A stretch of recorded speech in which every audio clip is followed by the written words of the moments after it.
Okay, good morning, everybody. It's a little after 11 on Saturday, the 7th of May. It's wonderful to see so many people here. And I would like to kick off our New Mexico Judicial Forum this morning by welcoming all the hosts. We had some wonderful collaboration to put this together. So I'm the chair, Claudia Reiser. I'm the chair of the Veterans and Military Families Caucus. And Evelyn is the chair of our wonderful and growing Rural Caucus. And we've got the El Dorado Dems, sorry, I need more coffee, and the Democratic Party of Santa Fe County. So these four wonderful, strong, supportive, active Democratic groups are really excited to welcome the two judges that we have on board today, who are going to give us some information about how the judicial system works in New Mexico. And then we have four candidates who are running for office, and we have teed up a number of questions specifically relevant to people who live in the rural communities and veterans. So it's going to be a very interesting morning and probably early afternoon. So on that note, I'd like to turn it over to Evelyn. Over to you, ma'am. Hi, thank you. Thank you very much. I am going to briefly give a biography of the statewide judge candidates, and I will leave it up to the magistrates judge candidates to, in their opening statement, give a little bit of a biography. But let's start with Judge Catherine Ray. She was appointed to the New Mexico Court of Appeals in September 2021 by the Governor Michelle Lujan Grisham. Prior to her appointment, Catherine handled appeals and civil trials, as well as assisting the Second Judicial District Court Criminal Division judges as a contract staff attorney. Catherine volunteered for multiple rules committees and taught legal writing to first-year law students as a visiting professor. She must now run in the 2022 election to keep her seat in the New Mexico Court of Appeals.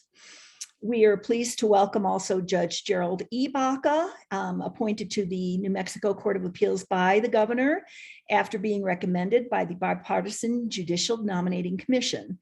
Prior to his appointment, Judge Baca served as Chief District Court Judge for the 4th Judicial District of San Miguel, Mora, and Guadalupe counties. He was a district court judge since 2013 and also served previously from 2007 to 2009.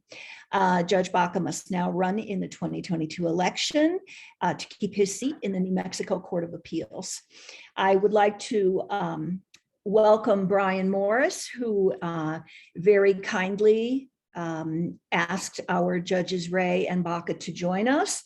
He works on all of the state judges candidates campaign, statewide judges candidates campaigns. He will be popping in and out of their presentations.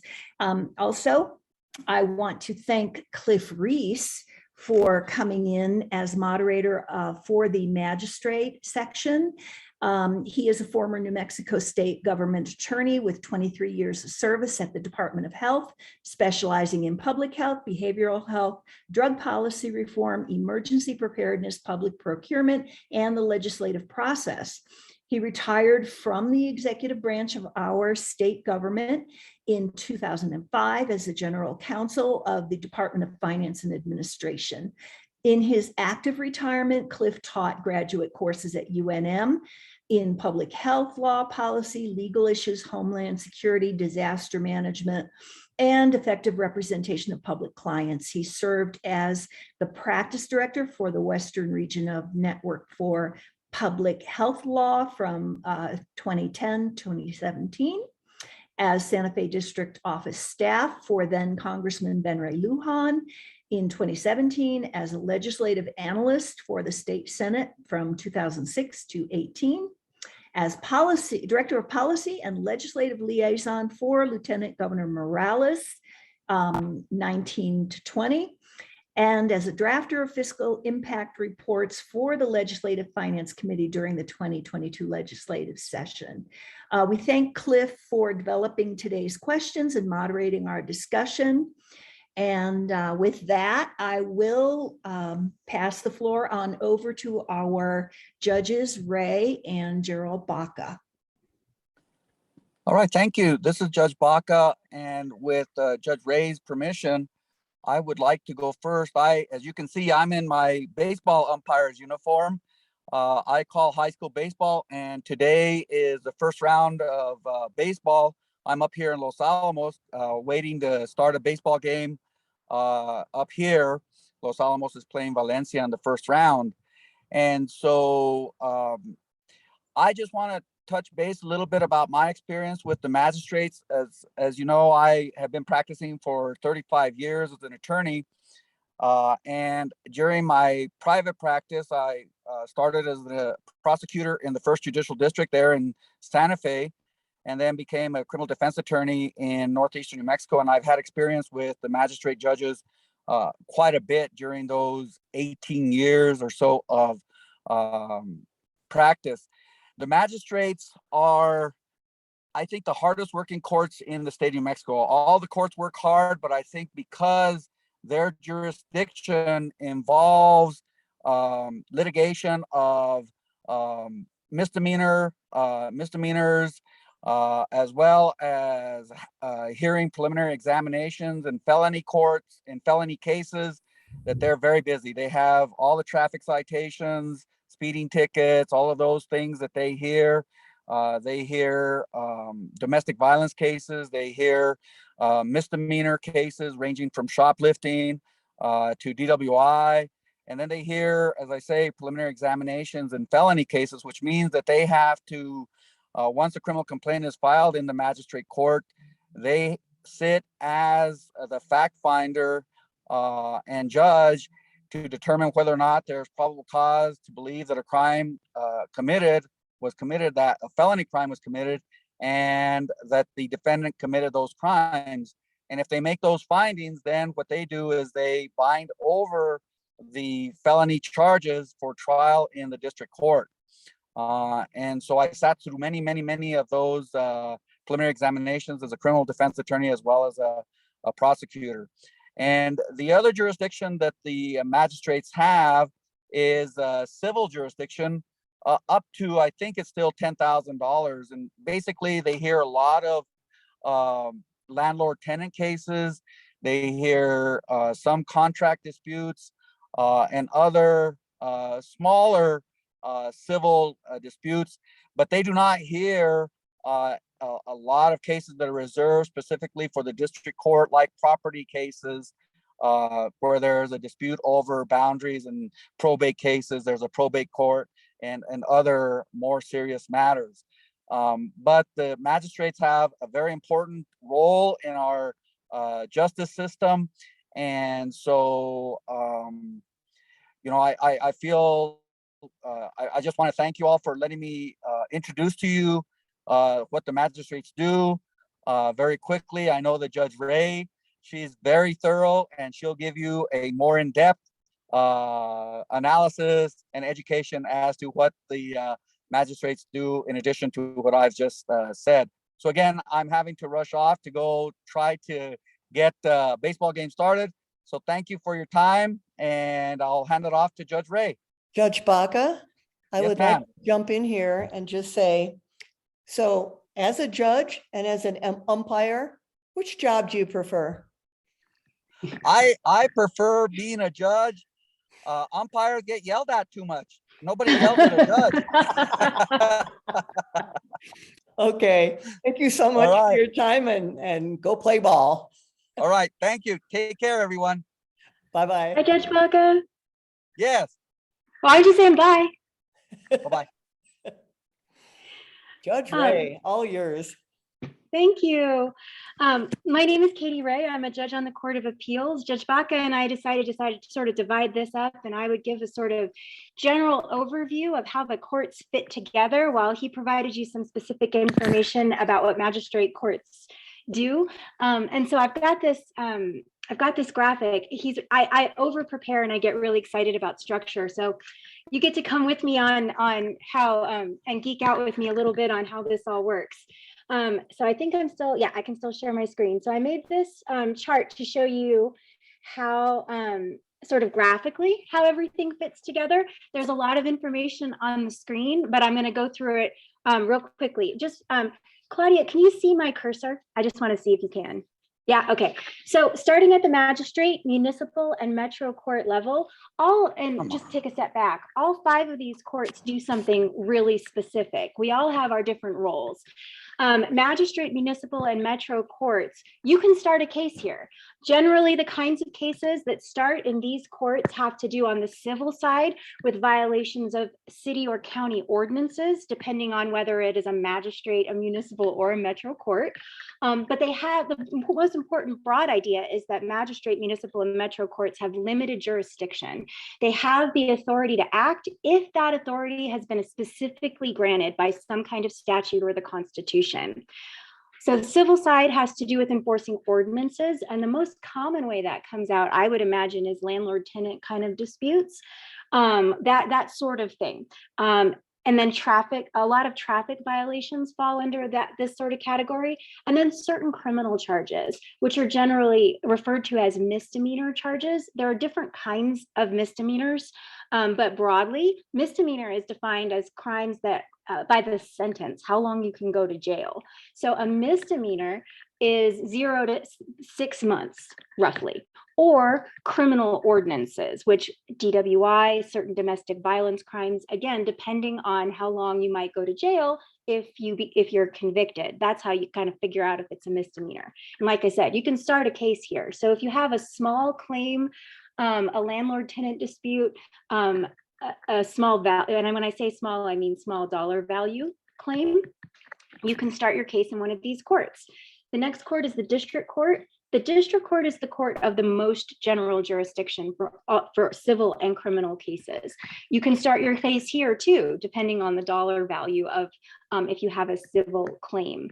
But the district court also does new trials as appeals from metro and magistrate court cases. So if you had a small dollar value claim in the magistrate, municipal, or metro court, generally, if you lose and you're unhappy, you go to district court and you have a whole new trial as your way of appealing whatever it is that you think went wrong in the magistrate, municipal, or metro court. And then the district court also has appellate jurisdiction, that same kind of you think something went wrong and you want it fixed. Appellate jurisdiction over some kinds of agency decisions. And then very specifically, you have an appeal, not a new trial, but an appeal. Well, actually, that's really unclear in the statute. It's either a new trial or an appeal in a landlord-tenant dispute. So all of these, you can start to see that it really it's hard to say broadly what these courts do. But so I'm trying to give you like the biggest possible overview that lots of different things can fit into. My court, the Court of Appeals, is the only court where you can't start. You really can't start anything in the Court of Appeals. The Court of Appeals is has a general appellate jurisdiction. So if something went wrong in the district court and you're proceeding in the district court, if something went wrong in an agency, and I'll get to that in a minute, an administrative agency, you go straight to the Court of Appeals and you say you start an appeal and you say what you think went wrong in the earlier proceeding. We also have discretionary jurisdiction over appeals from agency decisions. So if your license, let's say your driver's license gets revoked, you have a direct appeal to the district court for that. You get to go there no matter what, and the district court has to hear it. That's what I would call a direct appeal.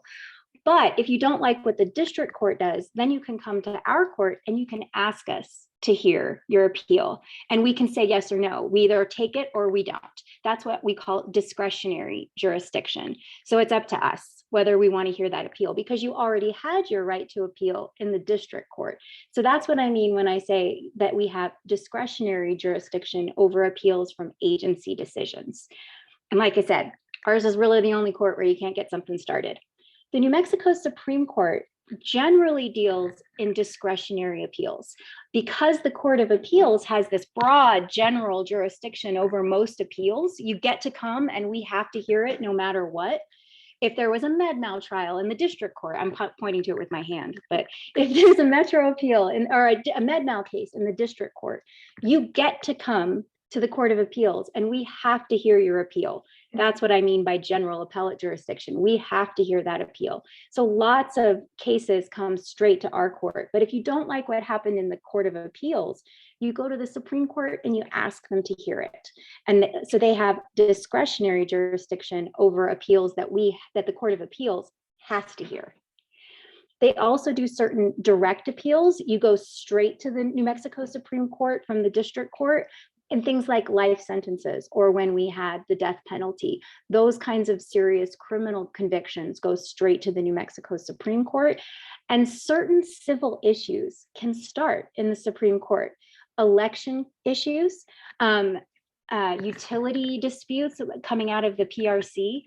And the way the statute, or the Constitution reads on that, it says certain civil issues against state officers, boards, and commissions.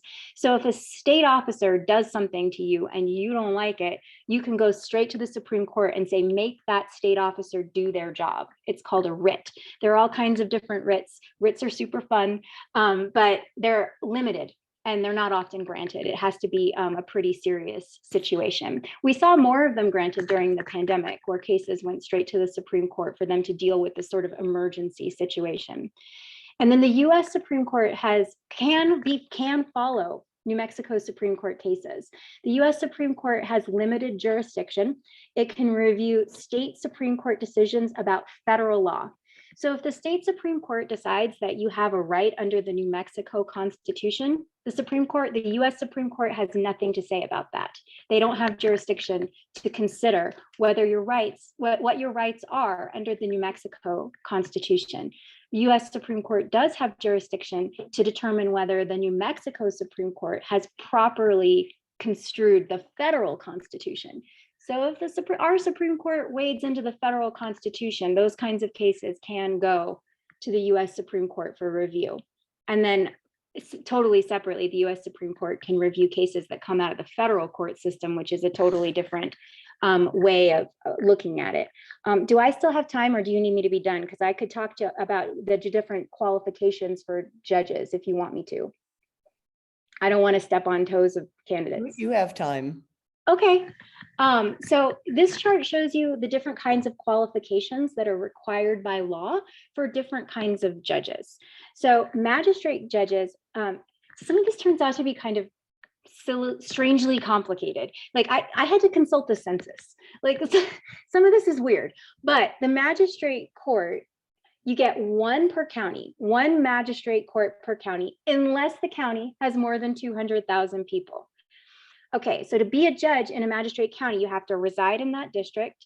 You need a high school, or you need to be a high school graduate or have a GED, and you need a law degree if the population of your county is more than 200,000 people. So Santa Fe County, the population, let's see, I figured this out. City of Santa Fe has around 87,000 people, or 88 if you round up.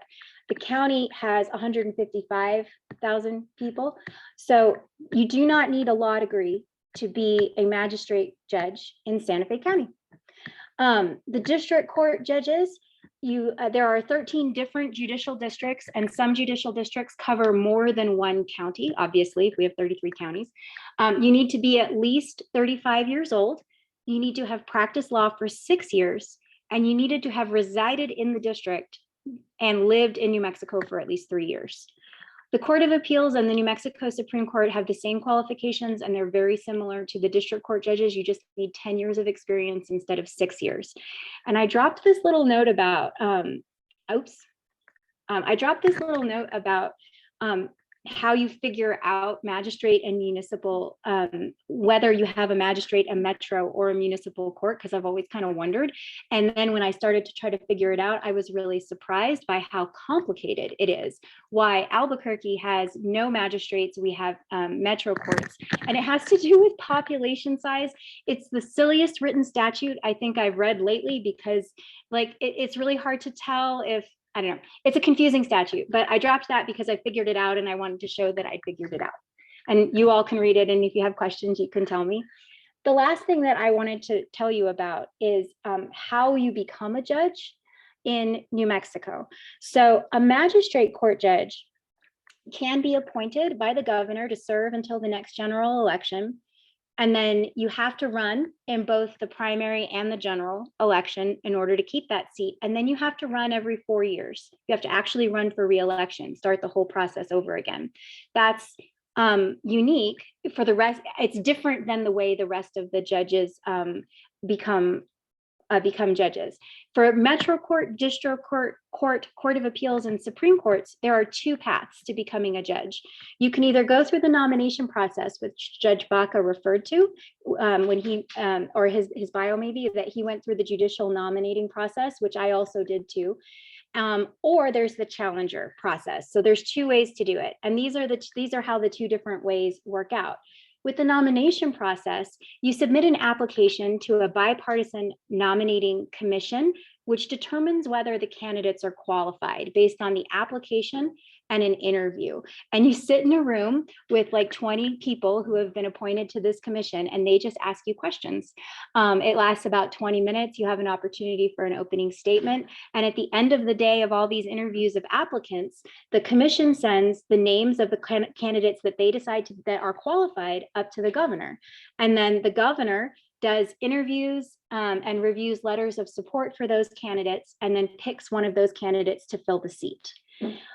After you've been selected by the governor, you have to stand for election in the first general election after you've been appointed. So I was appointed in September of 2021, which means I'm standing for election in 2022, this coming November. In order to participate in the election, you have, in order to become a candidate, you have to get enough signatures to get on the ballot from members of your party. And it's essentially your party agreeing that you are a candidate that they want to be on the ballot. And we've just come out of that season where we're all desperately trying to get enough signatures from the party that we're affiliated with so that we can get on the ballot. You have the primary election, and then you have the general election. Once you're elected, you only sit for retention. Unlike the magistrate court judges, you only who have to run every 4 years in the same process. These judges sit for retention, which means we're just on the ballot. We don't have opposition, and the voters decide whether they want to keep us or they don't, yes or no. For Metro Court judges, they sit for retention every 4 years. District Court judges sit for retention every 6 years, and Court of Appeals and Supreme Court judges sit for retention every 8 years.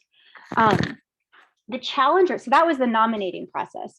The challenger process skips the nominating commission, and it skips the qualification process, and it skips the governor process, and it goes straight to getting signatures to get on the ballot, running in the primary, running in the general.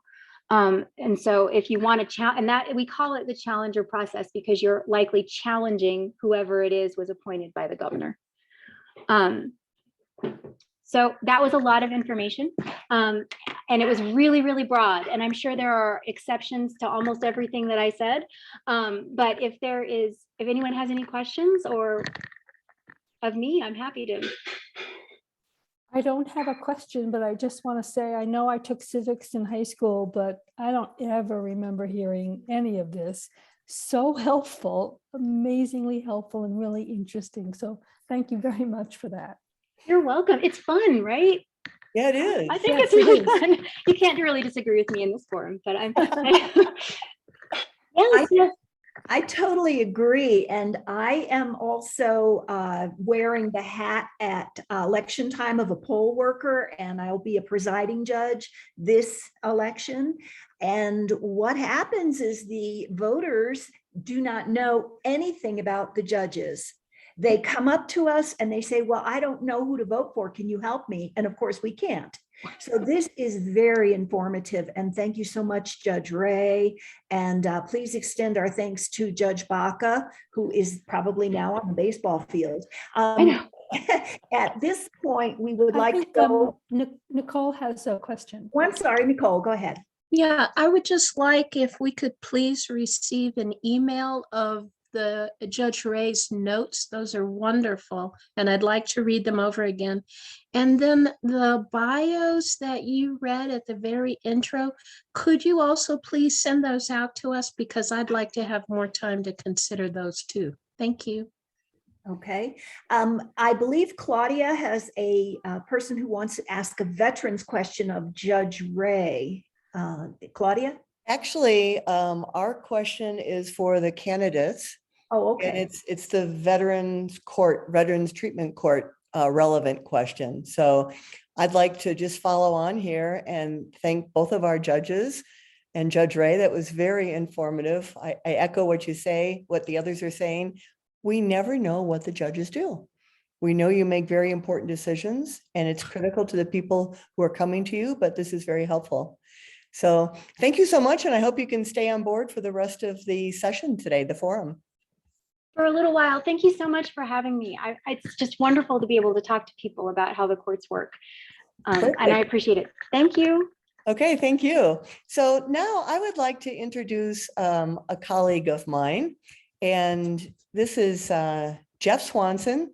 He is a retired colonel. He served both as an enlisted Marine in combat during Vietnam and as a chaplain in the Air Force for over 32 years of active and reserve duty. He was one of the last Vietnam veterans still on active duty when he retired in 2011. And Jeff serves as chair of the Democratic Party of Otero County, and he is a mentor coordinator for the 12th Judicial Court Veterans Treatment Court. So, and he is also one of our 2 CD2 vice chairs for the Veterans and Military Families Caucus. So with that introduction, I'd like to welcome Jeff and ask him to proceed with the questions for our candidates, sir.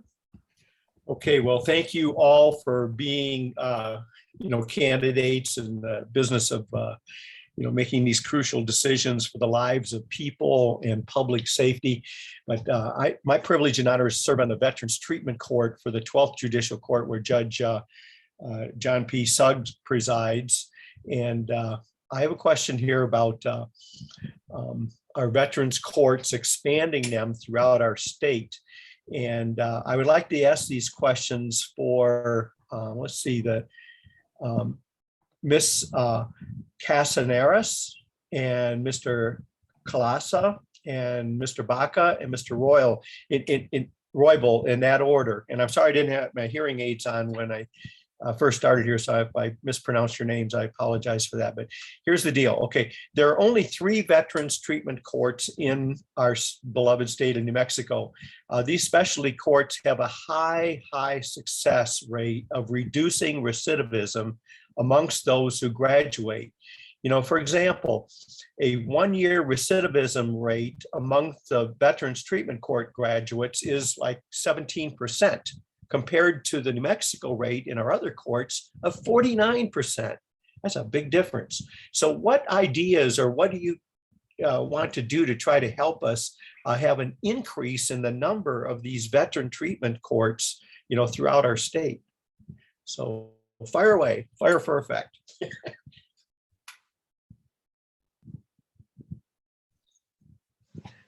I just want to jump in. I think he was asking the question of Ms. Mascarenas first, and but I think he said her name wrong, so I just wanted to clear that up.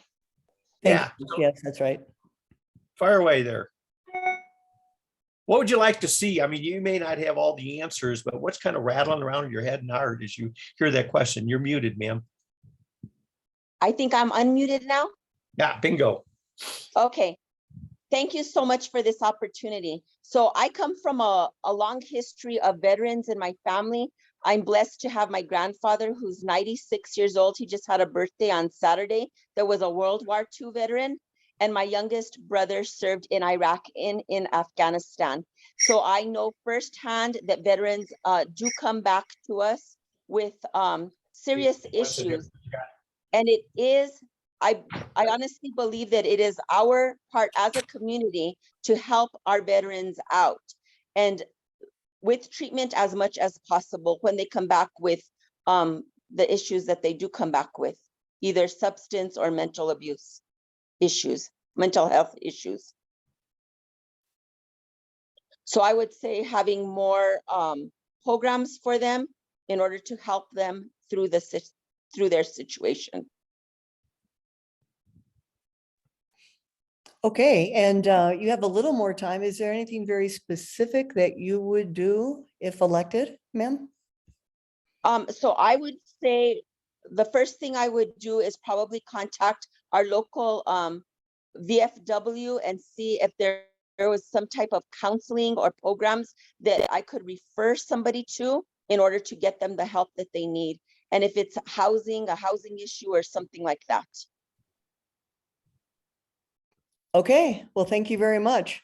And let's go on. It looks like Jeff has stepped away from his chair for a second there. Let's go on to our next candidate, Mr. Kalasa. Hi, Sir? it's Kalsa. Thank Kalsa. you. And don't worry about that. I come from a long line of military folks in my family. My grandfather was Marine in World War II. My dad was in the Air Force during Vietnam era, and his brother was in the Marines and then got injured and ended up in the National Guard. And my cousin, his son, is in the FBI now. So my family has a long history of service, and I take that very seriously. And Mr. Swanson, excuse me, Judge Swanson mentioned there are 3 of these courts in New Mexico. One of them is in Santa Fe County. That's run by Judge Segura, and he loves that post, and he's very good at it. And these courts are, no matter whether we're talking about the courts dedicated to veterans courts, there's a program in Santa Fe for young people, and there's a DWI focused treatment court. All these are very effective. It's kind of universal across the board. You know, we kind of had a debate back in the 90s when I was a kid as a country about whether we were going to treat addiction like a crime or like a health issue. And we decided to treat it like a crime. But the truth is that people on the ground, whether it being academics or social workers 30 or seconds. people in the judicial system, have been working to do this stuff. And so my answer to the question is we already have this going in Santa Fe in Santa Fe County. And the real question is, can we build a funnel to bring more people in? And I believe we can do that.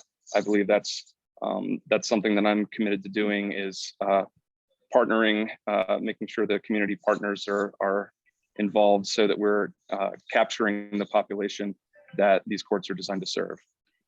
Thank you, Thank Mr. Calso. That's time. Thank you. And we'd like to invite Mr. Baca to respond to the same question, please. So my family does come from a long line of being in the military, and they are veterans. My both grandfathers were in the military. My grandfather that just passed away last year had 2 Purple Hearts. So I'm very familiar with what the veterans go through. And I would outreach to the veteran of state affairs, the cabinet secretary, reach out to that division and see what we could do as the community to help our veterans. Their veterans do need help. They did do a sacrifice for our country, and that's the least that we can do. Also, outreach to the general public. Veterans are all over. A lot of them are homeless. Meeting with them. There's a lot of like Melissa mentioned earlier. We have the Veteran Affairs, the VFW. All of those posts. Reach out to the leaders and get some feedback. What can we do better? Reach out to the legislature and help hopefully get some funding for them. One of the things that we can do for you too, when you get elected here, is at the 12th Judicial Court, we got a grant from the U.S. Department of Justice for $206,000 to spend on this, treatment court for veterans.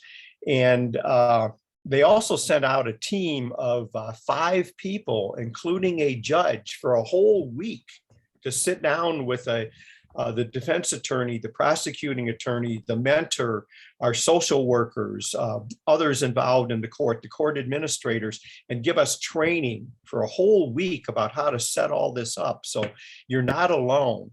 And one of the things I want to do is share this information about the grant with you and others. So all you got to do is change your name in there and send off the grant paperwork, and maybe you can get $206,000 or more to get your court started too. But we definitely need these courts in our state, and they're very, very successful. And if anybody wants to talk to me about how we operate them, I can do that.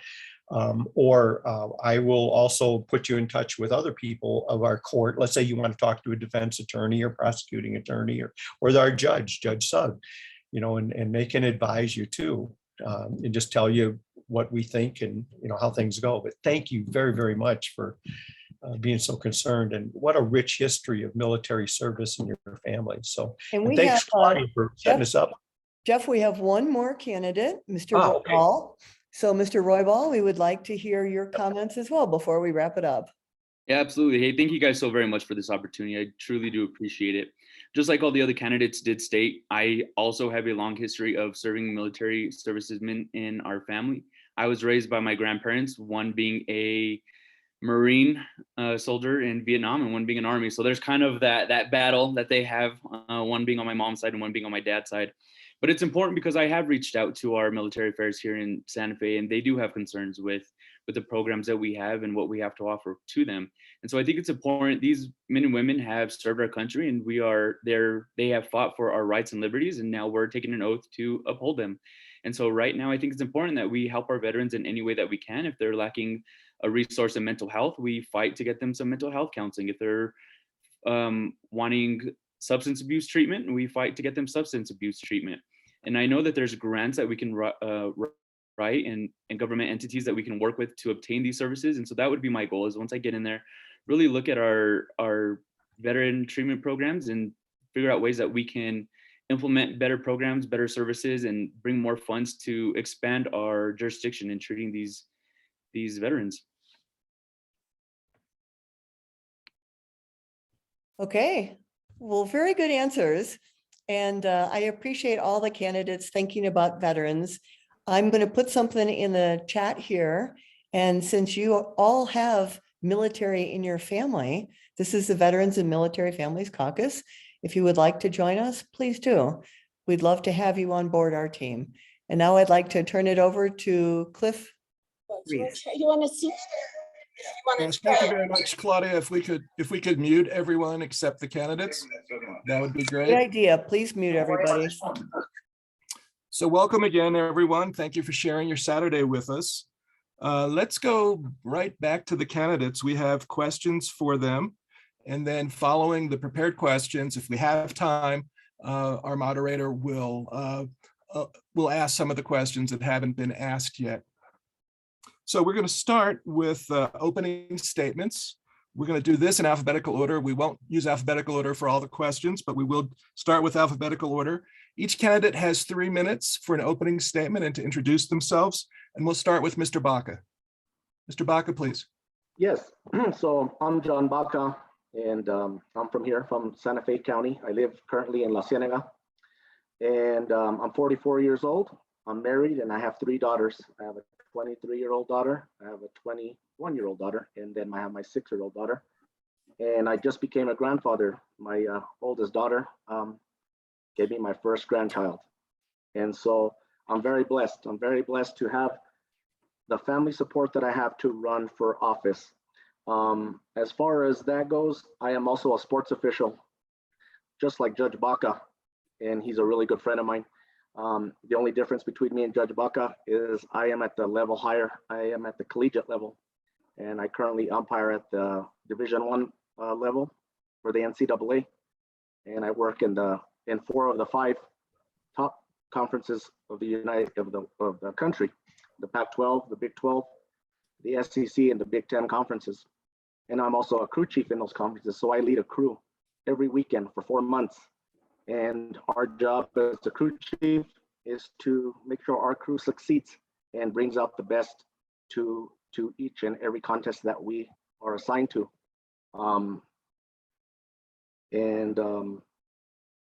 My family is all from here, from Santa Fe. I come from 4 big families: the Bacas, the Leibas, the Pereas, and in the Garcias. And so just a little bit brief history about that. I've worked in the state government for 23 years, 18 years with the state judicial, 8 years as a deputy sheriff reserve with Santa Fe County. And I currently work for the New Mexico State Land Office as administrative assistant to the general counsel. Thank you. And next we'll go to Mr. Khalsa for your opening statement. Hi, everyone. I'm Dave Atma Khalsa, Dave for short. I'd like to say happy Mother's Day to all the mothers out there. I am an attorney. I'm work for the district attorney's office here in the first judicial district. I'm currently assigned to Rio Arriba, but I have worked in this very court that we are running for this seat. I'm inspired by public service. My dad was a postman, and his dad before him was a postman, as well as being veterans. And my mom just retired as a school teacher, so big happy Mother's Day to her.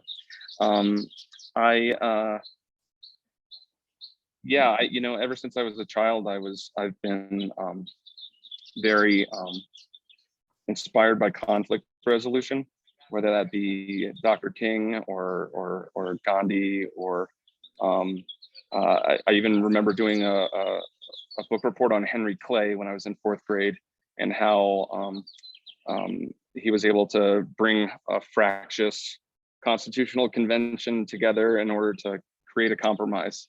And so that's been kind of my calling card as I've started my legal career. It's my second career. My first career was kind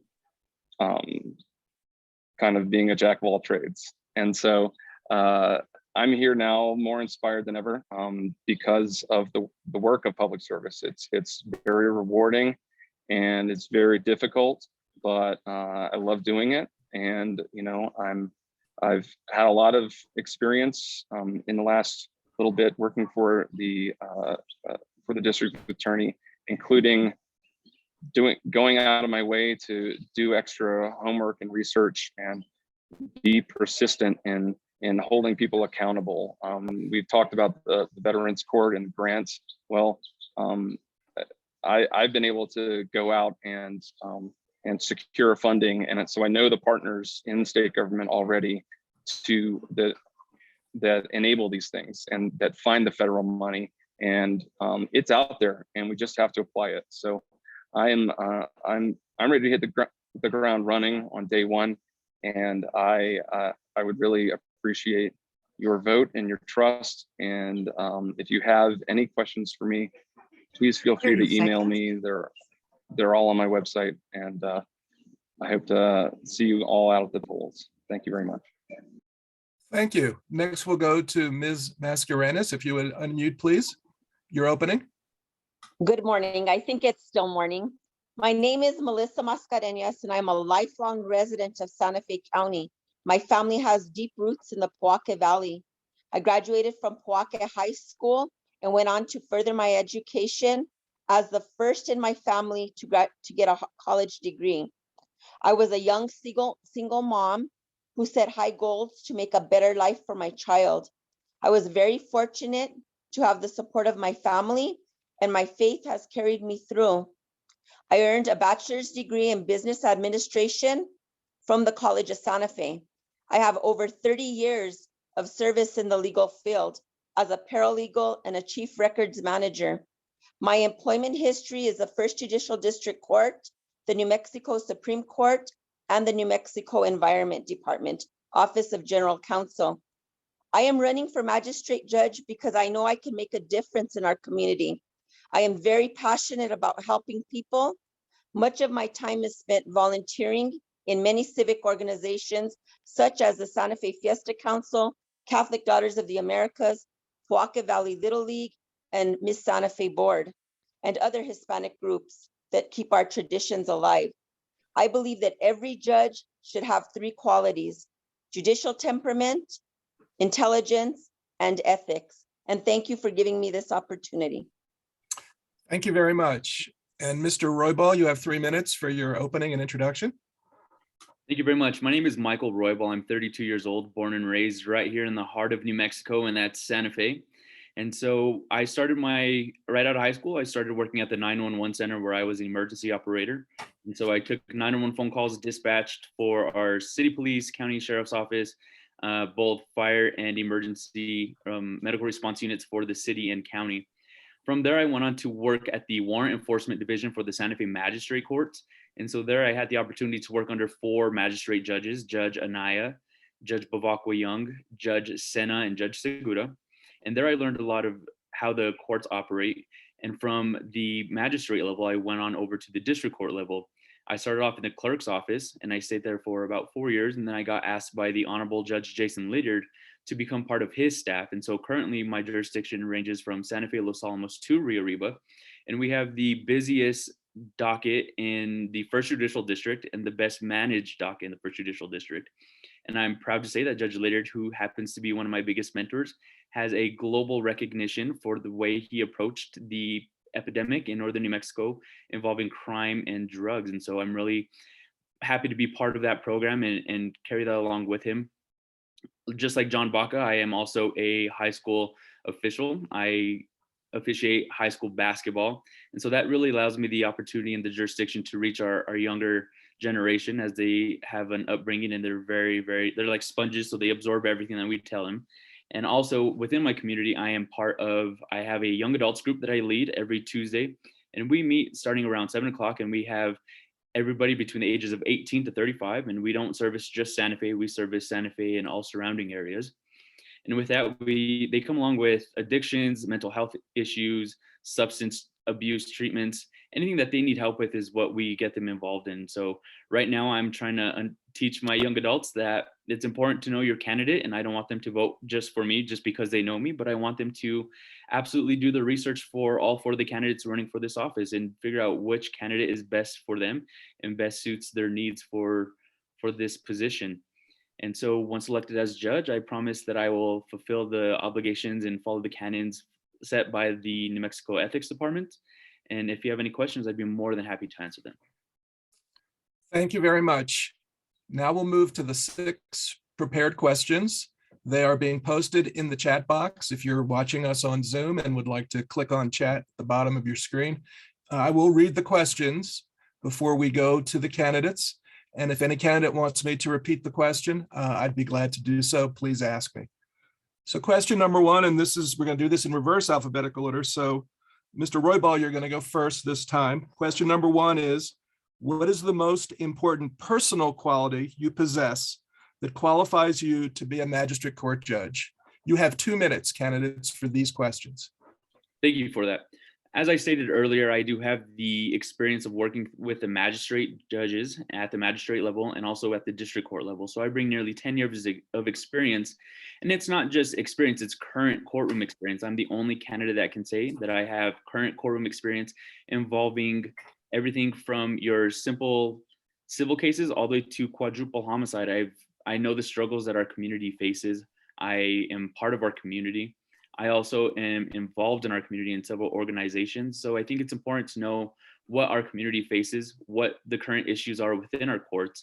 And I have the desire and passion and drive to make Santa Fe County a better and safer place. I'm 110% willing to roll up my sleeves, get involved any way that I can, and to start making an impact once I have the jurisdiction as a judge. I understand that I have the ability to make an impact in someone's life.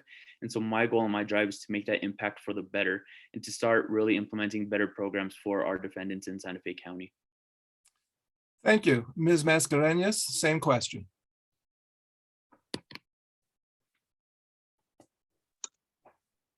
The most important quality I possess that qualifies me to be a magistrate court judge is my connection to the community. I have lived here in Santa Fe County my entire life, and I know what problems are surrounding our community. I am passionate about helping people. I was fortunate enough to have 14 years of on-the-job training, watching the best of the best and the worst of the worst stand before many different judges and present their cases. I also have seen some of the best attorneys engage in tough civil cases having to do with our environment for over 17 years. I've learned how to deal with deadlines and rules for public records requests, and have been commended by the Freedom of Open Government for providing the public with this information that they've needed on time and every time. One of the biggest challenges I've ever done in my lifetime is being the president of the Santa Fe Fiesta Council for 2 years. There were tough issues that had to be resolved for our entire community, working with city and church officials, Pueblo governors, and organization leaders. It was a volunteer position, and I didn't take it lightly, and I earned the 2019 Heritage Preservation Award from the city of Santa Fe. Thank you. Thank you very much. Mr. Khalsa, next, you have question number 1. Thank you very much. I've already talked about my persistence, so I will shift to I guess my best quality is my big heart. It makes me a good listener, and I listen with discernment. And what I mean by that is, as a mediator, when I've had to settle disputes, you're often listening for people to kind of give you context clues and about what they're really after, because a lot of times we hold a position but we're really after something else. Now that said, my big heart is sort of what drives my persistence, because I've been here for 15 years, and it sort of shocks me at some point when I got into this position as district attorney, which I still hold, by the way. It shocked me to just recognize that as long as I've been here, and even longer, Espanola, which is where I live, in Sombrio, has been this capital of an addiction problem. And so that drove me to be persistent and secure the funding to start a drug court that just admitted its first clients. And so I'm very proud of that.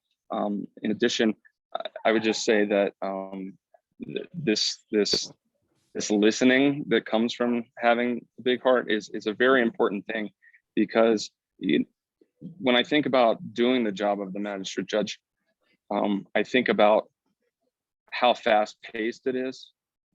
When you're having docket calls with 100 cases, and there are motions to be heard that affect the rights of a given defendant, and how quickly and how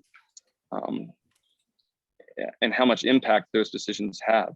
So it becomes very important to listen and to know what the rules of the game are. I mean, And we it's have not a time. thanks. Thank you. It's not a game. That's my last point. Thank you very much. Mr. Baca, question number 1. So the qualities that I possess are going to be compassion. I didn't mention this earlier, but I currently work for Rivera's Family Funeral Home here in Santa Fe, and I see people at their lowest times. And so I have a lot of compassion towards the community, dealing with death almost every day. The second thing I would say is my patience, being patient, being able to listen to people, being a good listener. In the sports officiating world, when we're on national television, especially like now coming up next week, all our games are going to be on ESPN, and we are in the prime light all day. And so being a good listener is a quality that I have gained through my sports officiating and through the funeral home that I work for currently. With those two things said, being a good listener, that's you have to listen to the community. You have to listen to everybody that you come in contact with, and that's all I have to say. Thank you very much. We'll now move on to question number 2, which is in the chat box, and I'll read it for everyone. Magistrate court judges handle criminal misdemeanors, landlord-tenant disputes, and traffic violations, especially DWI cases. Do you have expertise in one or more of these areas? If so, which ones? Or one, please explain, and we'll start with Ms. Mascareñas. 2 minutes, please. I have over 30 years of legal experience in the courts and state government.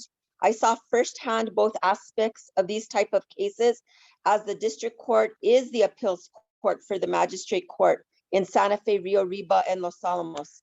I saw many prosecutors and defendant attorneys present their cases to the judges in the First Judicial District Court and the New Mexico Supreme Court. I've also helped attorneys prepare legal paperwork for their cases, such as search warrants, briefs, and discovery for hearings. I worked for the court, so I know how important it is not to pick a side as a prosecutor or as a defense attorney. I am unbiased and know that it's important to treat everyone equally. I have set hearings, organized settlement conferences, mediations, helped with the filings of domestic violence paperwork, trained court monitors, handled over 200 cases per day on a criminal docket. A death penalty case and numerous jury trials were all the stuff that I handled evidence on. Everyone matters when they come into the courtroom. This gives me the best opportunity to weigh all the evidence that comes before me. It's important that a judge keeps an open mind, but also follows the law as it pertains to the case. Thank you. Mr. Kalsa, question number 2, 2 minutes, please. Thank you very much. Except for traffic, I have extensive experience in all those areas. In landlord-tenant, when I was in private practice, I took on a number of pro bono cases. I litigated those cases. I know both sides of the issues. And Ms. Mascarenhas just said, you need to know the law. I know the law. When it comes to DWI, and you didn't mention the term domestic violence, but those are the two kind of cases that the magistrate sees the most of. Those types of cases are routinely at the magistrate handled a little bit off, I would say. And for DWI, I understand how to track cases. And by track means I will hold to account the district attorney and the public defender or private counsel to identify whether a case has legitimate constitutional issues or not. And if they don't, I will expect them to be on a faster track toward resolution. When it comes to domestic violence, I'm going to make a promise to you today that within a year, we're going to have a treatment style court for domestic violence in order to address those issues before they escalate. We know those cases when they're not addressed, that's the highest type of case for recidivism, and New Mexico is second in the nation in domestic violence related murders. We prosecute currently about 8.5% of those cases. And so we have to do better. We have to apply the law, and making sure that happens is my highest priority. I would also add, sorry, there's a dog over here. I would just add that on the handout from the judge, there's actually one line that I would correct: the misdemeanor cases that the magistrate hears can be up to 364 days of. Please finish your sentence. Thank you. Thank you very much. Mr. Baca, 2 minutes on question 2. So yes, started out with the courts and have been employed, was employed with the courts for 18 years. Worked as a court clerk too, and worked myself up to a court manager. As the court manager, I managed the judge's dockets for several courts: Los Alamos, Rio Arriba, some of Santa Fe, San Miguel, and Bernalillo. I was one of the traveling clerks, so I know all aspects of the cases in the courts, as far even including sentencing guidelines. So when judges would have their dockets, I was the one that was in the courtroom that would prepare their judgment and sentence. So with that being said, I have over 18 years of experience in the judicial system, working with the judges next to them, sentencing all of these cases as listed in the question. And so that's where I'm going to leave it. Thank you. Mr. Roybal, you have 2 minutes for question 2. Thank you very much. Again, as I stated earlier, I'm the only candidate that has current courtroom experience involving all case types. That's important. In my current position, I have the busiest docket and best managed docket out of the First Judicial District. And it's important to point out that the First Judicial District consists of Santa Fe County, Los Alamos, and Rio Arriba. And so I know how to handle all case types, everything involving civil, DWI, domestic violence, traffic, and misdemeanor cases. I bring those cases. I currently have those cases on my caseload right now, and my experience is up to date. I bring over 10 years of experience involving all case types. I have the knowledge and experience listening to all evidence and applying the law to the evidence. And so with that, I bring the magistrate court. There's quite an aspect as there is a district court. So I know and review the final judgments, the sentencings, create some orders, the sentencing worksheets. It's important to make sure we pay close attention to detail involving all case types. And so I too want to focus on our DWI and our domestic violence when I do become elected as your next magistrate judge. Thank you. Thank you very much. Now we'll move on to question 3, which is, does magistrate court need to be more transparent in how it functions? If you agree, how would you accomplish this? 2 minutes each. We'll start with Mr. Khalsa. Thank you. I've made this a big part of my my platform. My mom's a teacher, and I know that informed people make better decisions, and people need to have their choices very clear to them. So I have 3 suggestions in favor of transparency.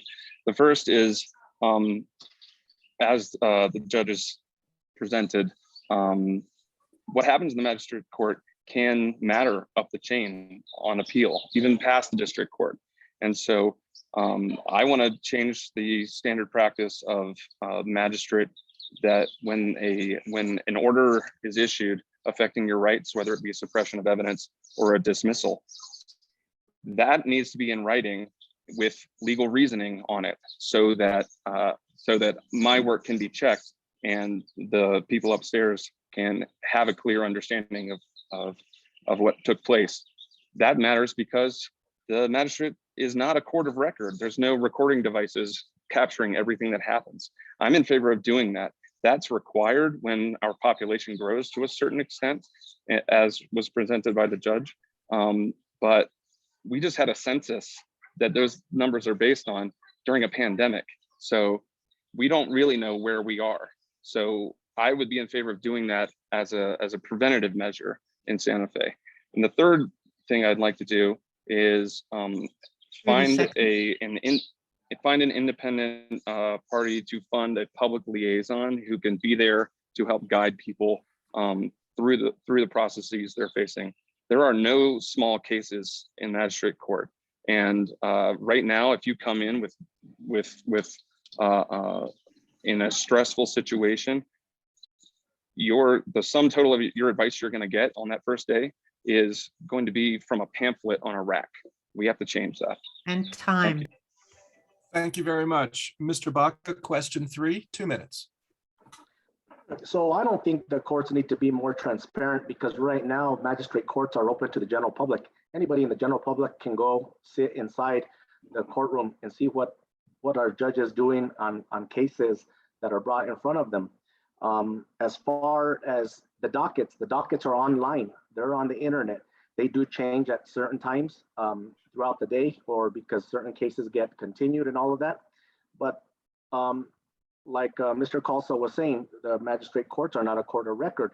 So most of these cases are going to go in front of the court, and everybody has a right to an appeal, and they can appeal that to the First Judicial District Court and have a whole new case, bring in new evidence, or bring in something that they didn't bring in prior for the magistrate. So magistrates are trial de novos. So I think right now, like I said, general public is allowed to enter the courtroom to see what our judges are currently doing. And that's all I have to say.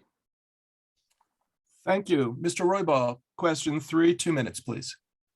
Thank you very much. Yes, I do feel that the magistrate courts need to be more transparent in how it functions. As the other candidates did mention, Santa Fe Magistrate Court is not a court of record, but that doesn't mean we shouldn't put forth our entire effort into making the record clear. And so, as Khalsa stated, a lot of times our pro se individuals come in and they get information based upon a pamphlet, and there's not really anybody there knowledgeable to provide this information.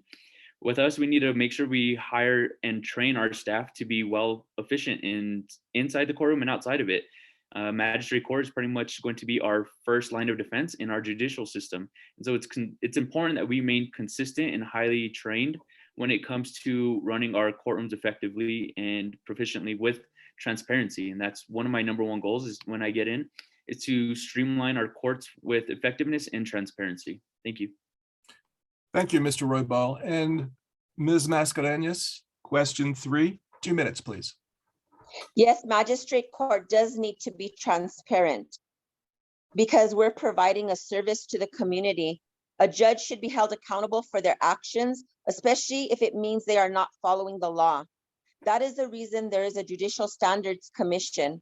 Rules are important and they are there for everyone to follow. That's why integrity matters when you're a judge.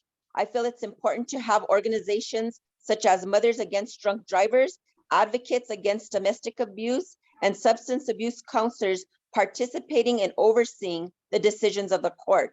For example, if a person is charged with shoplifting and the underlying issue is alcohol or drug abuse, getting them the help that they need is more important than incarceration.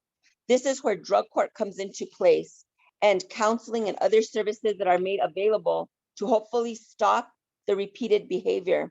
Also, following through with programs that the court has ordered people to participate in is very important to the success of our entire community. Thank you very much. Now we'll go to question 4. I'll read the question and it should be posted in the chat box momentarily. Question 4. Do you believe that a magistrate court judge should have a law degree like district court and statewide judges? Why or why not? 2 minutes each, and we'll start with Mr. Baca. So I don't think that magistrate court judges should have a law degree. Many judges are successful without a law degree because they know how to communicate with the general public. And yes, there are successful judges that are attorneys. And guess what? They're just as successful as the judges with non-degrees. And sometimes the people that we come into contact with at the court, sometimes the only experience public have with courts is with non-attorneys. So as for right now, judges at the magistrate court level don't need to have a law degree. And like I said, I've seen successful judges with law degrees and I've seen successful judges without law degrees. Thank you. Mr. Roybal, question 4, 2 minutes, please. Thank you very much. Just like John Baca stated, no, I don't feel like you need to be an attorney in order to be a magistrate judge. The magistrate courts are a limited jurisdiction, and this is the people's court. It's ran for the people, by the people. And at the magistrate level, there are claims, small claims, and not everyone can hire an attorney. You have individuals who are going to represent themselves. And in the legal world, we call those pro se litigants. And those individuals have cases at the magistrate, and they represent themselves. And those claims are mostly brought by the people with limited jurisdiction rights. And so, no, I don't feel that you need to be an attorney in order to be a magistrate judge. I know several attorneys that practiced before me that are admonished and on a weekly, if not daily basis for the way they understand and practice the law. So it's completely how you interpret the law. And so right now, as the magistrate judge sits, you do not need to be an attorney to be a magistrate judge. You apply the facts of the case to the black and white print that's in front of you. And so I'm going to leave it at that. Thank you very much. Thank you. Ms. Mascareñas, question 4, 2 minutes, please. I do not believe that you have to have a law degree to be a magistrate judge. It's an interesting fact that even a United States Supreme Court justice doesn't have to be an attorney. The fact that you have a law degree doesn't give you the experience that is needed in magistrate court. As a people's court, a judge needs to be engaged with their community. Common sense goes a long ways, and integrity always matters. Thank you. Thank you. Mr. Kalsa, question 4, 2 minutes, please. Thank you very much. As the only lawyer on the panel, I also don't think that you have to have a law degree to be an effective judge. That said, it sure helps. And like I said, when a judge is trying to get through a docket of 100 or more cases and is hearing argument And sometimes that argument is, you know, not entirely, is a little skewed. You have to, it's really helpful to know what the law actually is. Now, that said, you know, I respect the fact that that this is a people's court. And let me tell you, my dad didn't have indoor plumbing until he was 5 years old. My grandfather lived through the Depression and, you know, told me about having to go fish for carp to eat. And like, hopefully the beans would be good and plentiful every season. So, you know, I'm very aware that this is a court of the people, and that my commitment is to hear those things. I've represented pro se litigants. I you know, and on the renter side in landlord-tenant cases, I've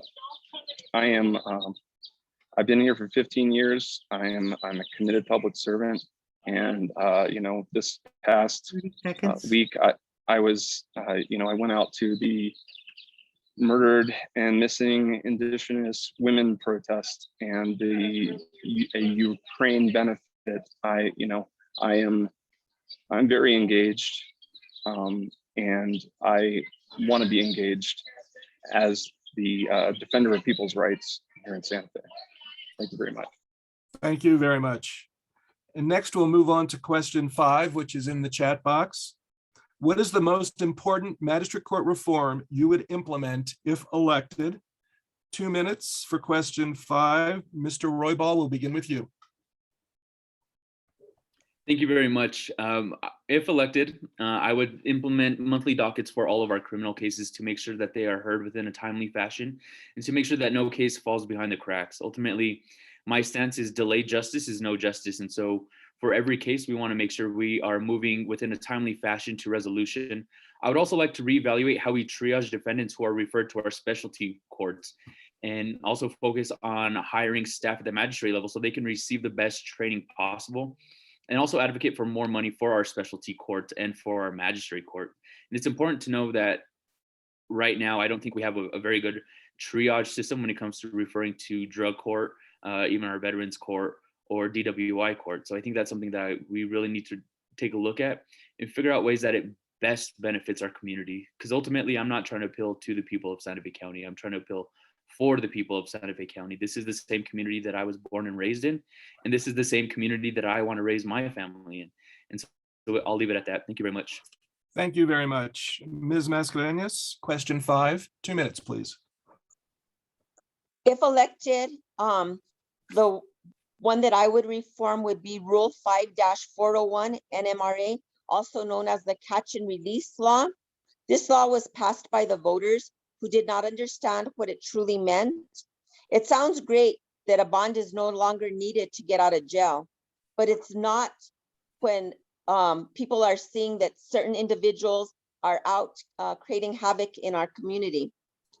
So I would commit to trying and getting the administrative office of the courts to supply data as to what is going on with that catch and release thing, and try to work with the legislature in order to find a better solution to that law that's in place right now.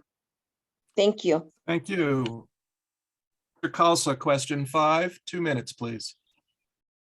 Thank you very much. I just have to say that the catch and release law does not, the magistrate doesn't hear those, that's a district court level discussion. I agree it's a crisis, but in my opinion, the crisis that the magistrate court is most in a good place to address is violence against women. As I said before, we only prosecute about 8.5% of those cases in New Mexico, and we know that those cases escalate into, you know, potentially much worse crimes. And so these programs are available. There are 3 of them in New Mexico right now, and Santa Fe deserves one. And that's why it's my commitment to get that court going within 1 year. And we also know, because of the data of the people on the ground that have been doing this for years and years, we also know how that's done. It's done by making sure the sentencing is stiff and applied universally. And I can commit to that right away. I also have been working with law enforcement partners to address this stuff for the last 3 years, and am aware that there's a crisis prevention team that's already engaged in Santa Fe. They're helping about 12 families a week, and I just want to keep that going and get the judicial system integrated into what's already happening with law enforcement, and make sure that that violence against women becomes an issue in our rearview mirror. Thank you.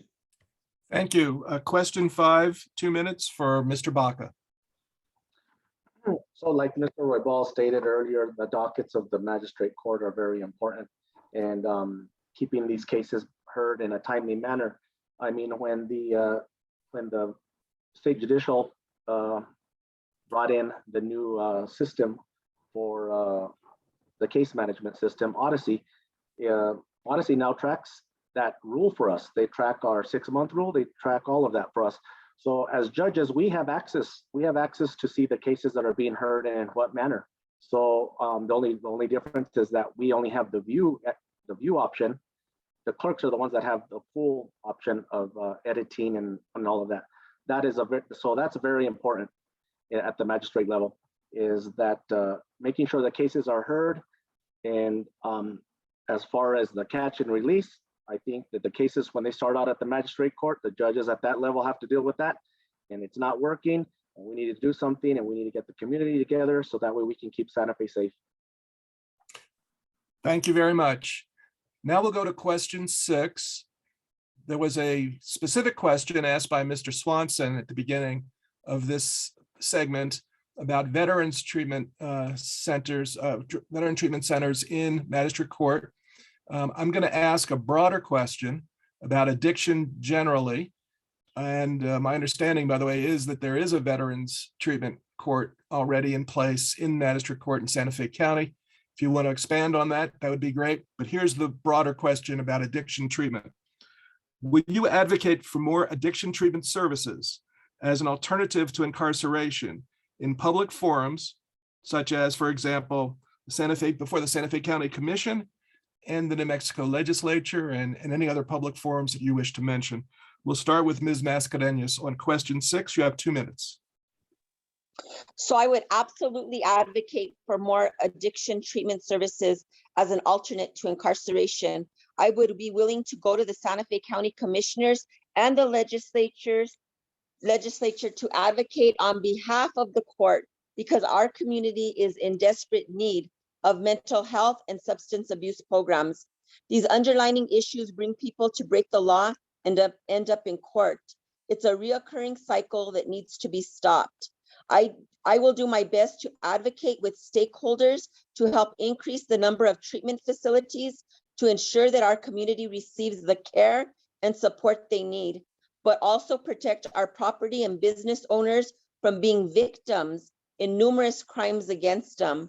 The problems we are currently facing did not happen overnight, and it will take some time and hard work to try and make this community a better place for everyone. I am willing to do my best to make this happen. I will work hard for my community because it's important to me to have a safe place for my grandchildren to grow up in. Thank you. Thank you. Mr. Calza, question 6, 2 minutes, please. Thank you very much. I've been part of the triage team with Judge Lydiard in Rio Arriba. I've been a part of the drug court that is run by Judge Anaya, and I'm very passionate about these courts.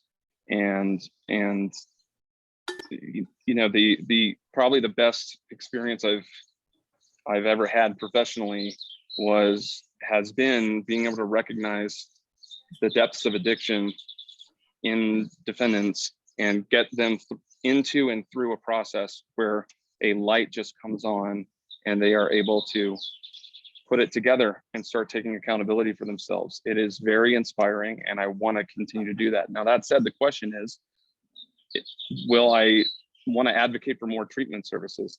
Well, we have a ton of treatment services in this region, and especially in Santa Fe County. This is a place that our laws are more forgiving in terms of licensure for healing services than anywhere else in the country. And we are a people that identify as healing people. We want that in our communities. So that said, we actually have a glut of providers. What we need are places for the people receiving these treatments to go. And will I advocate for that? Absolutely. I'll be out there trying to, get the city to make sure that when they're rezoning areas, to make sure that this is held in account, and that this dovetails with the homelessness and the housing pricing issue. We have to make sure that people who want to be here can be here, and we have to make sure that there are places for the people to receive these services, for them to simply be. We have the tools. We just need to build out the space. Thank you. Thank you very much. Mr. Baca, 2 minutes on question 6. So I would be an advocate for more addiction treatment services here in Santa Fe, but like Mr. Calso stated, we already have them.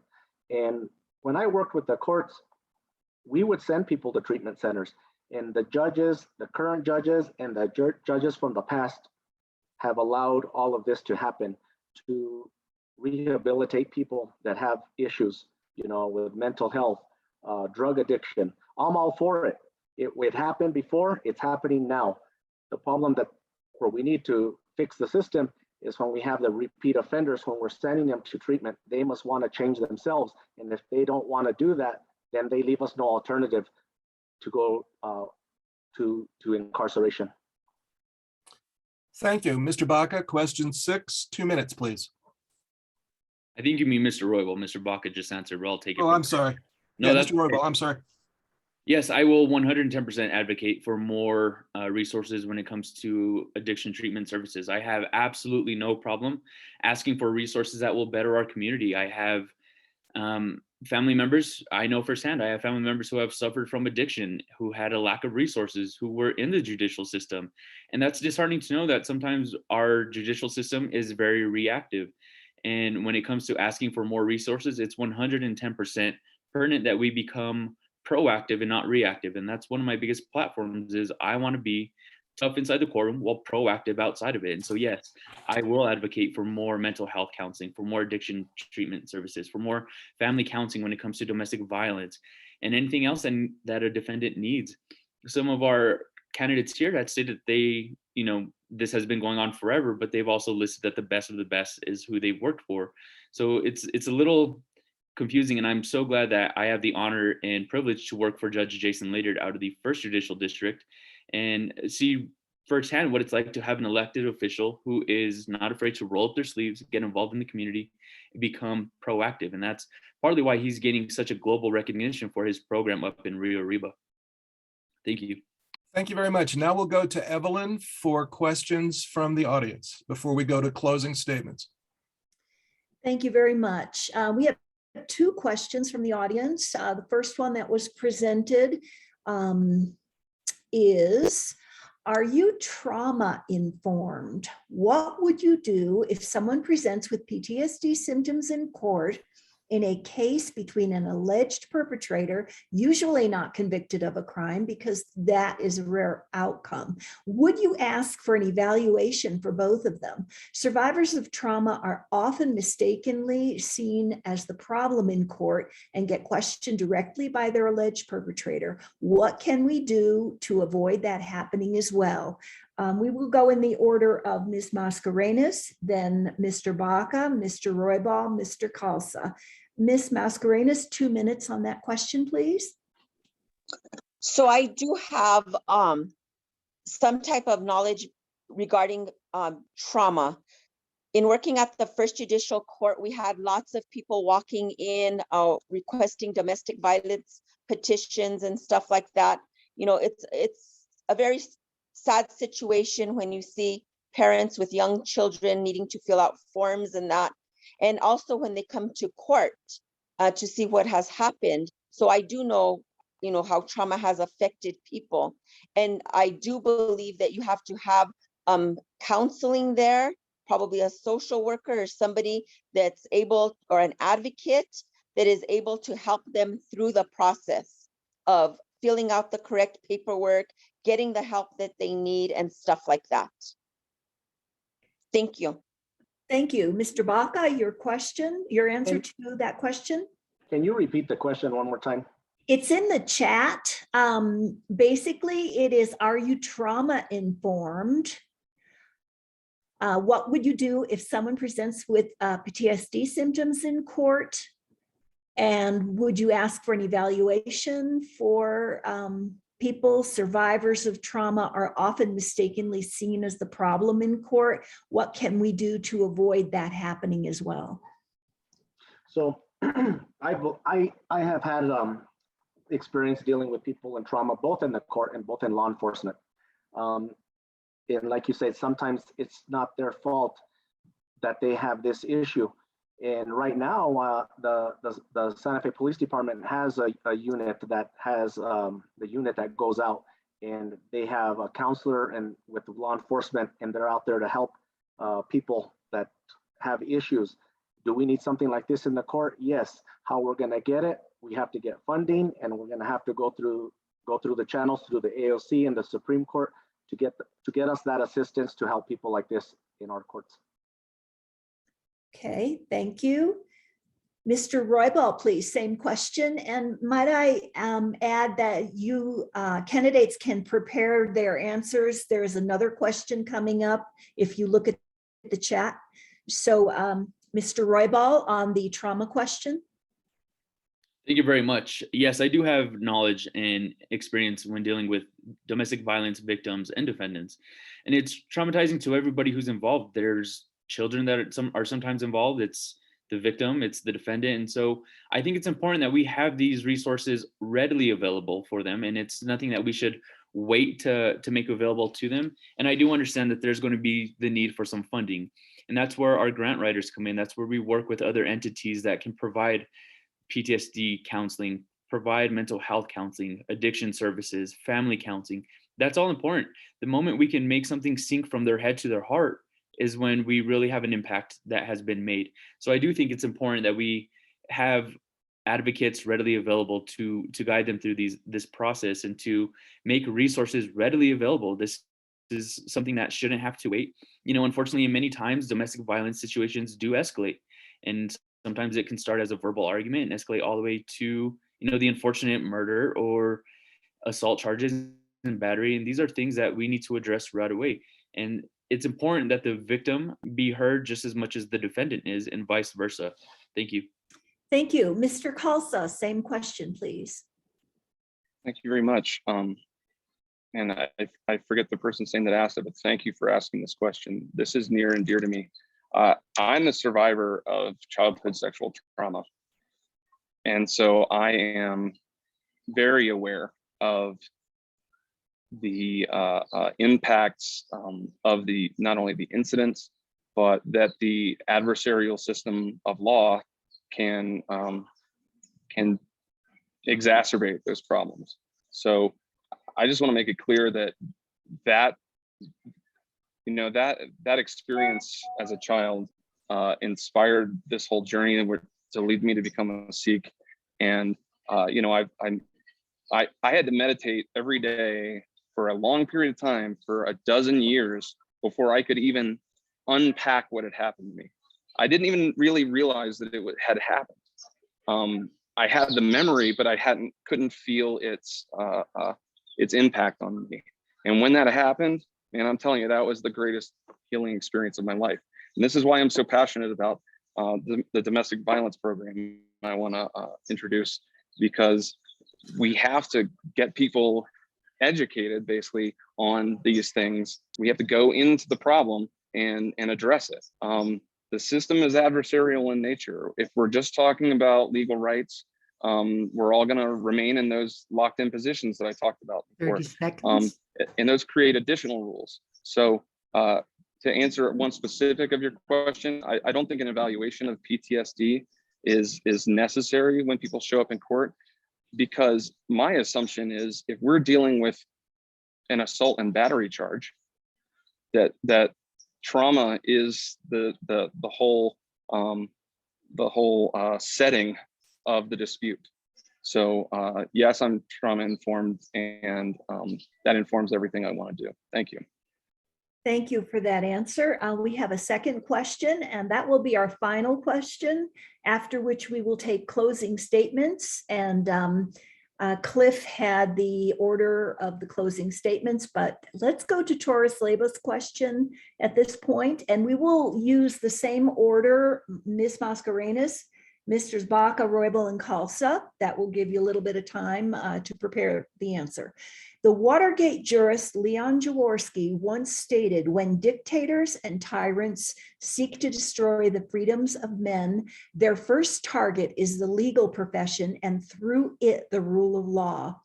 Today, the American judiciary, as an institution of our American democracy, has for years been under attack from political weaponization, as well as from a populace that in its overall ignorance fails to understand how vital a free, fair, and independent judiciary is to our everyday lives.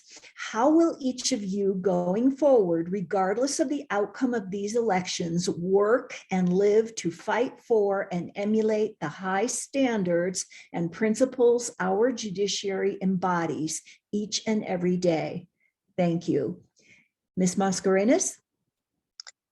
So this is a great question. So no matter what happens in this election, I am going to continue to help my community, whether it's in volunteer service or whatever other aspects come my way. As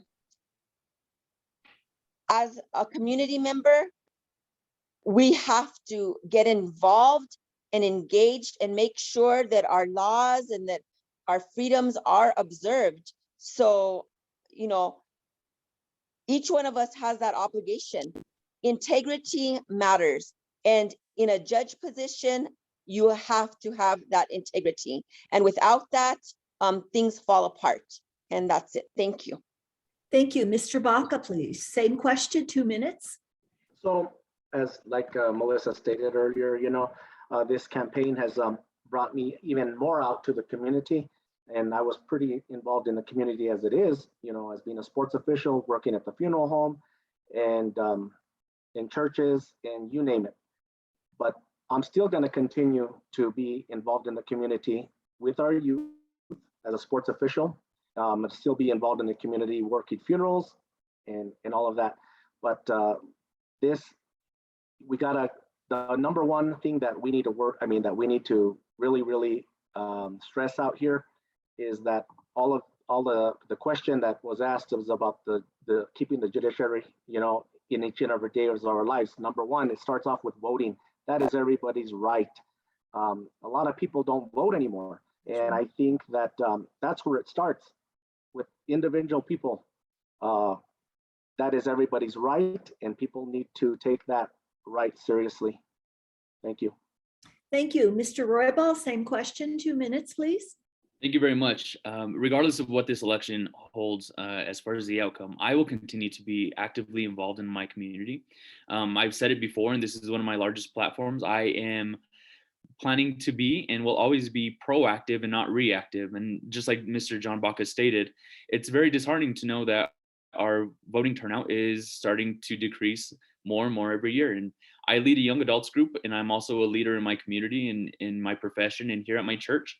And it's important that someone who is involved in our community has integrity, has values and ethics, and being, like I said, having the ability to make an impression on our young adults in the group that I lead.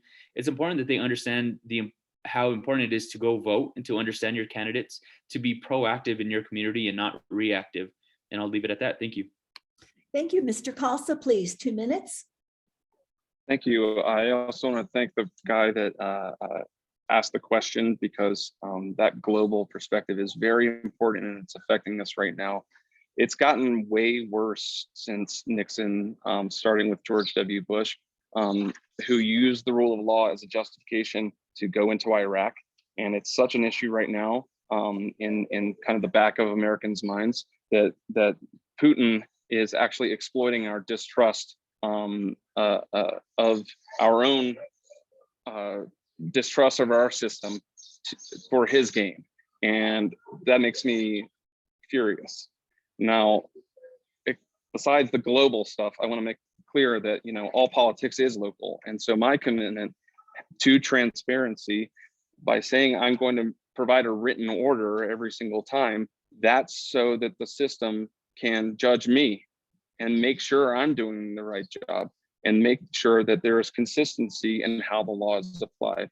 I want to make clear that the older I get, the more I value law and order and want it done the right way. And so I'm not afraid to penalize people for those violations that they are convicted of. Now, that said, I'm also informed by the teams on the ground that have been doing this work. The academics, the sociologists, the people who have been studying these issues for 50 years in the shadow 30 of a system that looks to penalize as a rule. I talked to you about the crisis unit that's active right now and is helping, again, about 10 to 12 families every week. I'm ready to hit the ground running with this stuff. And the consistency is what the rule of law is all about. And, you know, you need somebody that knows what those rules are to do that. Thank you very much. Thank you. We're heading into the final stretch here. The rest of the program will be closing statements from the 4 magistrate candidates and a final wrap and thanks. I would like to bring forward Alexa and Cindy Pabst, Alexa from the El Dorado Dems and Cindy Pabst from Democratic Party of Santa Fe County, and if they would prepare a few comments about their organization and their feeling about how this forum went. And I want to thank them and Claudia for co-hosting. So let's turn it over to Cliff for closing statements from the candidates. Thank you, Evelyn. So we'll have 3 minutes for closing statements from the candidates. We'll do this in reverse alphabetical order. We'll start with Mr. Roybal.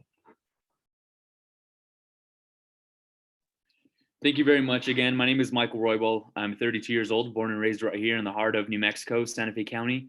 As I stated earlier, my platform is to be proactive and not reactive. I have worked with entities throughout the entire state and throughout the nation to help make this a better community. For example, I've helped our local police departments. I've been along with the FBI, Department of Homeland Security, just to name a couple.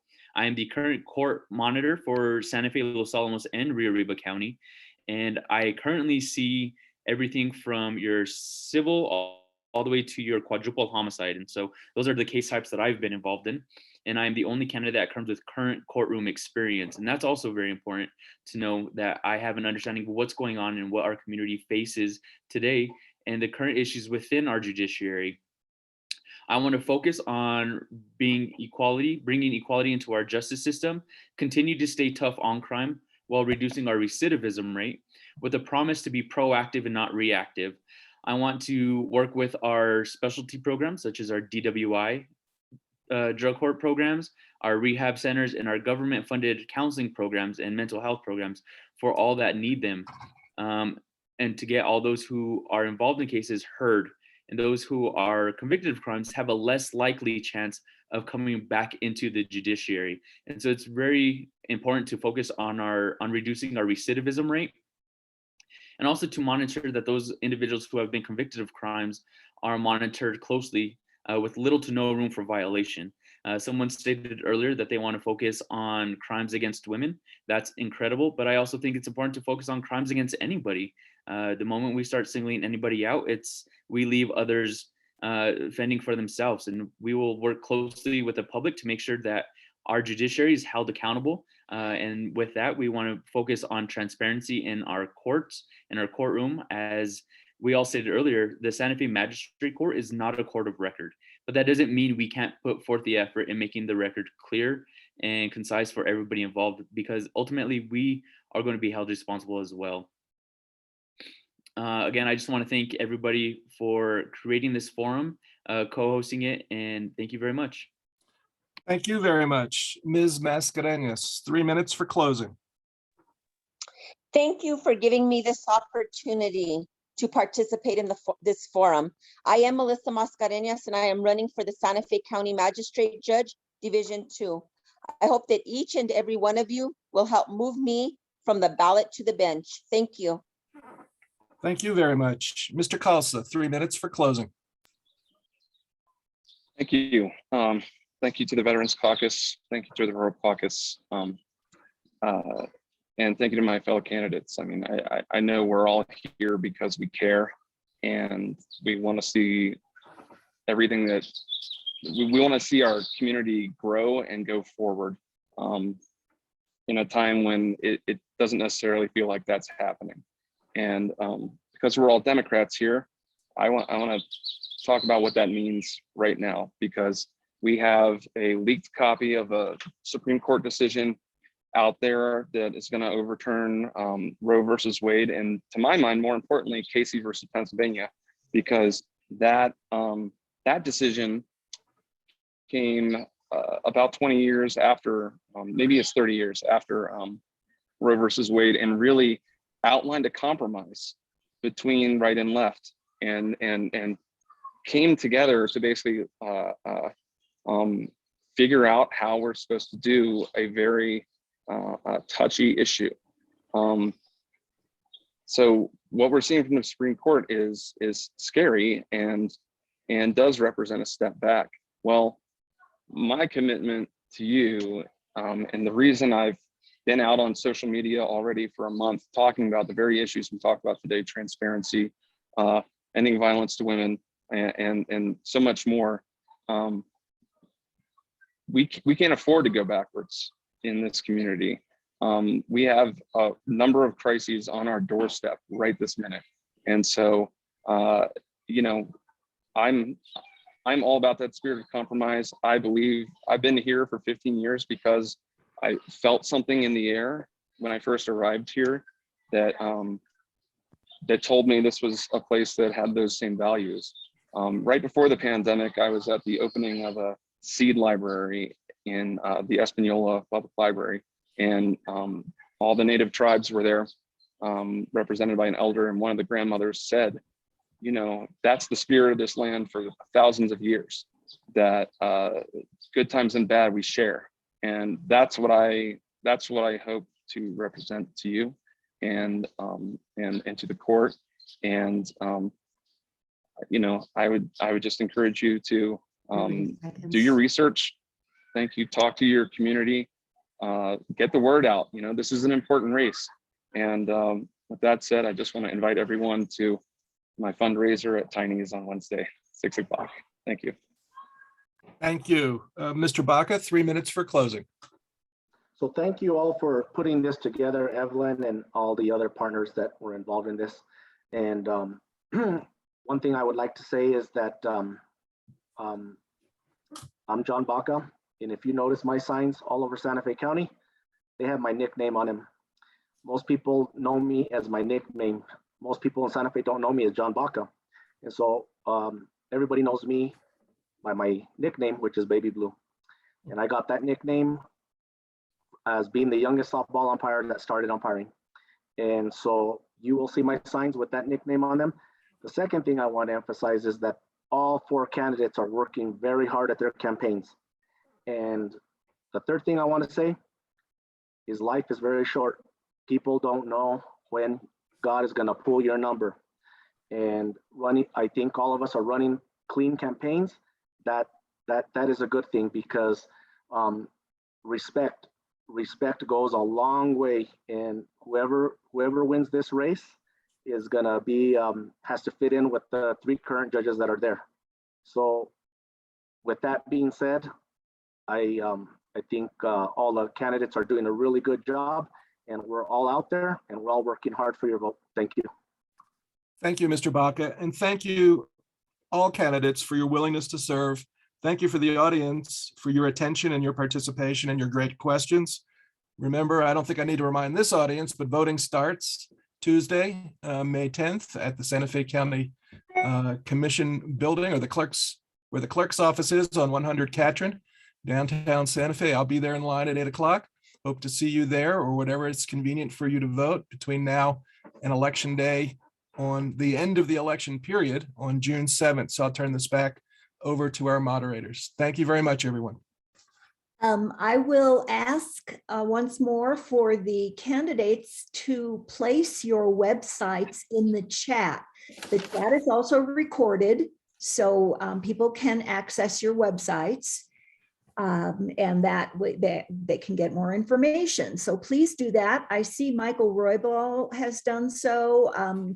Please, Ms. Mascarenas and Mr. Kalsa and Mr. Baca, place your website link into the chat. I would like to toss this over for a final wrap and a little bit of commentary from El Dorado Dems, our co-host, and DPSFC. Alexa, would you like to say a few words about El Dorado Dems? And then we'll toss it over to Cindy. Sure. Great. El Dorado Area Dems is working really hard to build progressive community in Ward 5A and Ward 4A. And I work with Cindy in this and with Jeannie Brown, who's on this call. And we believe you just don't go to the voters when you need something. You go to the voters beforehand and you build relationships and you offer volunteer opportunities that are meaningful. And so this forum for me was very important. And one of the reasons we co-sponsored it is, first of all, we love Claudia and Evelyn and their organizations, but we believe in education. The more education people have, the more informed their choices can be. And if your voice is your vote, we want people to be very vocal in the primary and in November. So my thanks to everybody who participated in this for helping us to educate, to learn, to get smarter. And we've got to work as hard as possible this year because I don't think we get a second chance, in my opinion. Cindy? Hi there. Yeah. So I'm the ward chair, co-chair for Ward 4A in the El Dorado area, and Alexa and I and Jeannie and Georgia Roybal work really closely together because we have a similar geographic area, but the area is divided into 2 wards. So that's how I'm participating here. As well, I work on the communications team for the Democratic Party of Santa Fe County. I'm also a member of Indivisible, and as soon as I can figure out how to do more, I probably will in my schedule. But like Alexa said, this is really a crucial time, and the more we can educate, the more we can make opportunities for people to make the right decisions, the better our community, generally speaking, and then at large, our world will be. And I am as concerned as everybody else as where this country is going. Keeps me up at night, and the only thing that helps is activism. So I'm so excited to see that we've retained almost all of our participants through almost 2 hours. It's amazing, and it just speaks to how much we all understand what's going on and how much we understand that we have to participate to make things happen and to change. So until the next time, which is going to be next week, I know there's some more forums happening, and candidates fundraising. I mean, we're all going to be very busy until June 7th, take about 2 days to take a breath and then on to the election. So everybody prepare. Thanks very much. Thank you. And candidates, please place your website in the chat so that you can reach out to participants. I'm going to do a little advertising. Our next forum, sponsored by the Rural Caucus and Veterans Caucus and Santa Fe County, which would be Cindy's domain, not the El Dorado Dems, because this is a Santa Fe County District 3 Commissioner Candidates Forum. That is the southern part of Santa Fe County. That will be next Saturday at 2 via Zoom, different link. You can look online and we have it all over the place. And then we also have on Sunday a New Mexico House District 22, 50, and 70, kind of the central New Mexico East Mountain area, Moriarty, Tejares, Edgewood, Mountain Air, that area. It will feature candidates for District 22, candidate for District 50, and 2 candidates for District 70. That will be on Sunday, May 15th at 2 o'clock. That is sponsored again by Santa Fe County Rural Caucus, Veterans and Military Families Caucus, and also the Democratic Party of Torrance County. So that's my advertisement. And let's throw it back to Claudia for final words from the Vets Caucus. And Claudia, thank you. Thank you so much. Everyone who helped to put this together, I know what goes into it and I really appreciate it. The moderators, Cliff, Brian, for getting our candidates here, and for the candidates. You're very busy. You got a lot going on, but we appreciate it. And I want to really kind of pile on with what Alexa said. We are about informing, because the best informed voters make the best decisions, and that bodes well for our counties, our states, and the US in general. The Veterans Caucus is working very hard to raise awareness that probably 10% of the state's population are veterans. 51% of them live in rural communities. Yet we don't hear a lot of Democrats talk about veterans. Candidates don't, and elected officials don't. And you need to, because if you want veterans to vote for Democrats, you have to include them in the conversation. We are not ceding it to the Republican Party.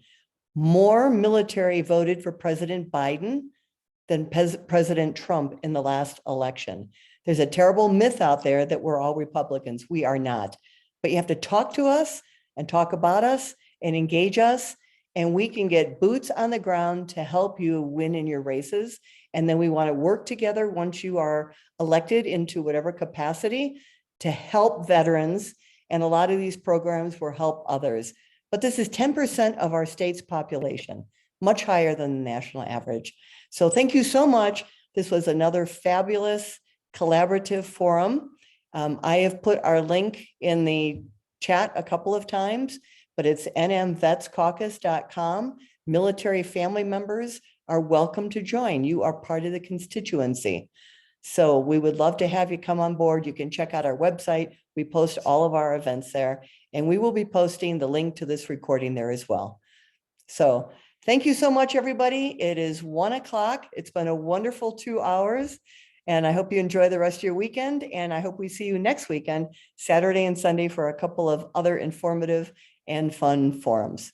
Thanks, everybody. Thank you. Bye, everybody. Bye. Bye.